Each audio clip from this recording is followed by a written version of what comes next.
Assalamualaikum warahmatullahi wabarakatuh.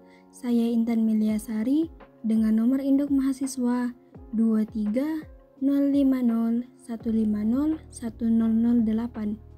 Di sini saya akan memaparkan materi perubahan fonemis, asimilasi dan disimilasi fonemis, penambahan fonem, metatesis, monoftongisasi, dan diftongisasi. Asimilasi fonemis. Asimilasi adalah perubahan bunyi secara fonetis akibat pengaruh yang berada sebelum atau sesudahnya. Disebut asimilasi progresif apabila arah pengaruh itu ke depan, dan disebut asimilasi regresif apabila arah pengaruh itu ke belakang. Asimilasi progresif umpamanya bunyi T adalah bunyi apikoalveolar atau apikodental, tetapi pada kata stop bunyi T itu dilafalkan sebagai bunyi T laminoalveolar. Perubahan bunyi hambat apikoalveolar menjadi bunyi hambat laminoalveolar adalah karena pengaruh secara progresif dari bunyi geseran laminopalatal S. Asimilasi regresif umpamanya bunyi P adalah bunyi hambat bilabial, tetapi bunyi P pada silabel pertama kata pantun dilafalkan secara apikoalveolar. Perubahan bunyi hambat bilabial P menjadi bunyi hambat apikoalveolar adalah karena pengaruh nasal apikoalveolar N.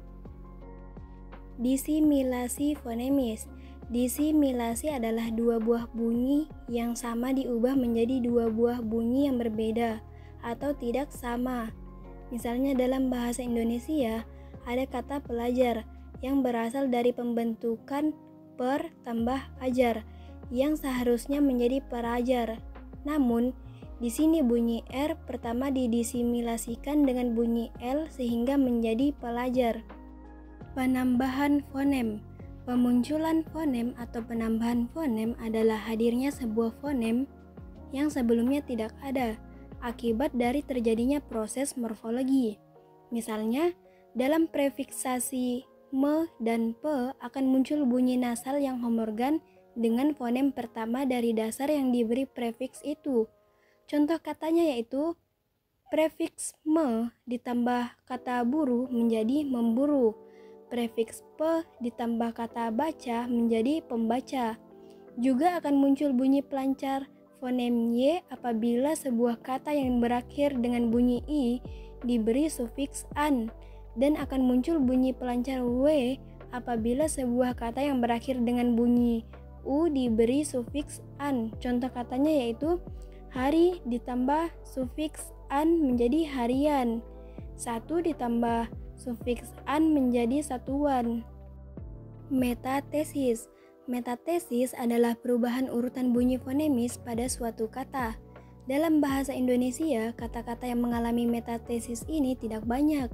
Di antaranya yang ada adalah jalur menjadi lajur, sapu menjadi usap, kelikir menjadi kerikil. Monoftongisasi. Monoftongisasi adalah proses perubahan dua buah vokal atau gugus vokal menjadi sebuah vokal. Misalnya pada kata ramai dengan diftong ai diucapkan menjadi kata rame. Pada kata kalau dengan diftong au diucapkan menjadi kata kalau dengan akhiran u. Pada kata pulau dengan diftong au diucapkan menjadi kata pulau dengan akhiran u. Diftongisasi. Diftongisasi adalah proses perubahan vokal tunggal menjadi vokal rangkap secara berurutan. Perubahan vokal tunggal ke vokal rangkap ini masih diucapkan dalam satu puncak kenyaringan, jadi masih dalam satu silabel. Misalnya pada kata anggota menjadi anggauta, bunyi fonem o dilafalkan dengan diftong au. Pada kata teladan menjadi tauladan, bunyi fonem e dilafalkan dengan diftong au.